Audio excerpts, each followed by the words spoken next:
Direito Administrativo. Aula 16. Atos administrativos, terceira parte. Espécies, extinção e convalidação. As espécies de atos administrativos se dividem em duas categorias: quanto à forma e quanto ao conteúdo. A forma é a maneira como o ato se exterioriza, se manifesta. O conteúdo é a própria matéria de que trata o ato. Quanto ao conteúdo, veremos as seguintes espécies.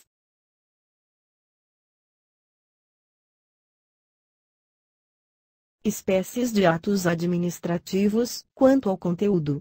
Licença.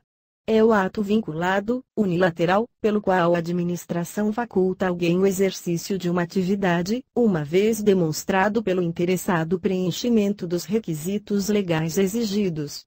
Autorização.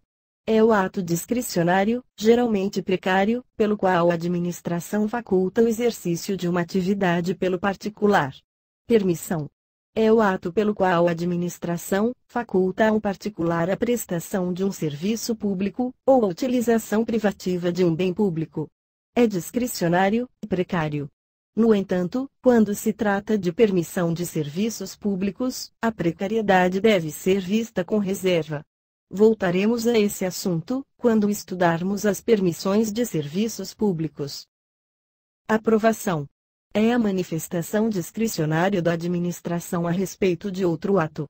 Pode ser prévia ou posterior. Homologação. É o ato vinculado, pelo qual a administração reconhece a legalidade de um ato jurídico. É sempre posterior. Enquanto a aprovação é discricionária, a homologação é vinculada.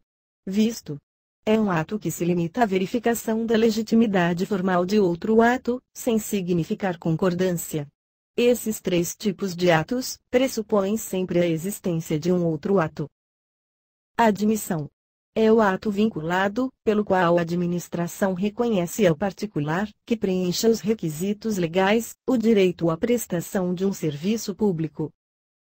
Quanto à forma, as espécies de atos administrativos são as seguintes.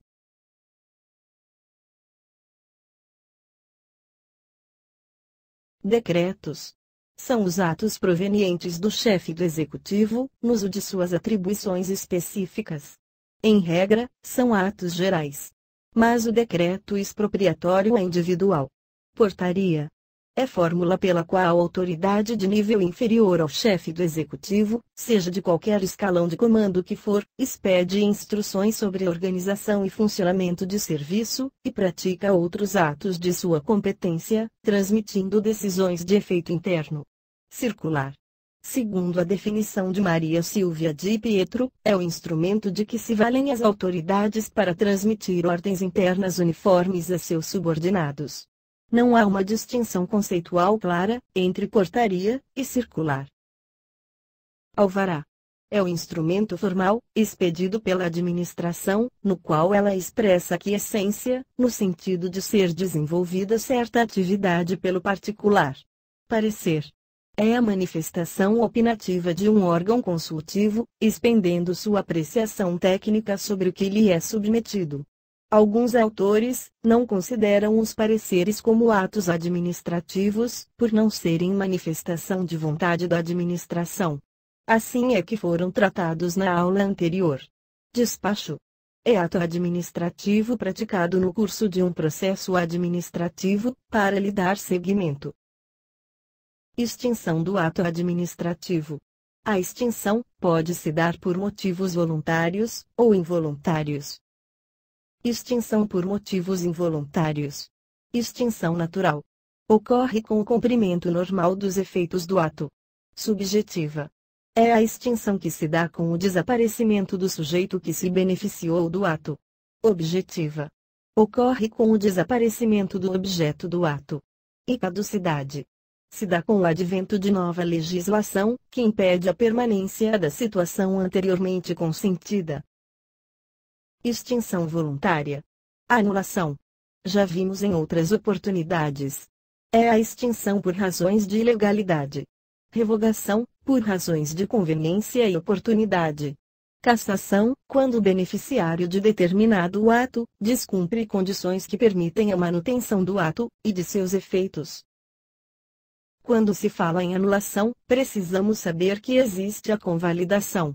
Através dela, a administração procura aproveitar atos administrativos com vícios superáveis, de forma a confirmá-los no todo ou em parte. O ato é aproveitado, preservando-se os efeitos que ele gerou. Pode ocorrer por uma dessas três espécies. Ratificação, em alguns casos de vício de competência ou de forma, nos quais o ato é ratificado pela autoridade competente ou praticado obedecendo a forma antes descumprida. Reforma. É a convalidação na qual é praticado um novo ato, suprimindo a parte inválida do ato anterior e mantendo sua parte válida. Por exemplo, um ato concedia licença e férias a um servidor. Se, posteriormente, se verifica que não tinha direito à licença, pratica-se novo ato, retirando essa parte do ato anterior, e ratificando-se a parte relativa às férias. Conversão.